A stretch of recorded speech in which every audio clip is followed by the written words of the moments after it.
A plane carrying 231 people comes into land in the Polish capital, Warsaw. Nothing out of the ordinary, except if you look carefully, the wheels haven't come down and you can see sparks. Pilots of the Boeing 767 travelling from the US East Coast found a problem with the landing gear.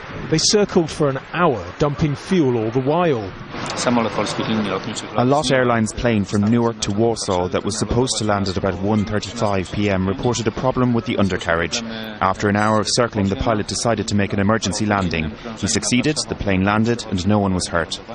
After landing, small fires did break out under the plane, but they were put out straight away, before everyone on board escaped unharmed via the emergency slide. You can see some people coming off the plane on the right here. Poland's President Bronisław Komorowski has congratulated the pilot and the rest of his crew. The incident brings to mind the emergency landing on the Hudson River in New York in January 2009, which made a hero out of the plane's American pilot. Well, I'm very much reminded of Captain Sully Sullenberger landing on the River Hudson in his Airbus. This was an absolutely perfect landing. This could not have been done better by Captain Tadeusz Brunner and his first officer Jerzy Schwarz. They couldn't have done it better if they've tried.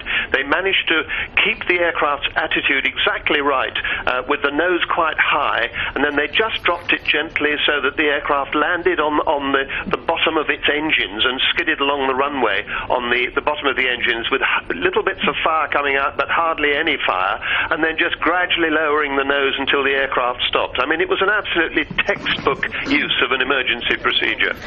Warsaw's International Airport is set to be closed until 8 o'clock local time on Wednesday. 231 people and their families will just be very grateful that they're alive. Nadim Barber, Al Jazeera.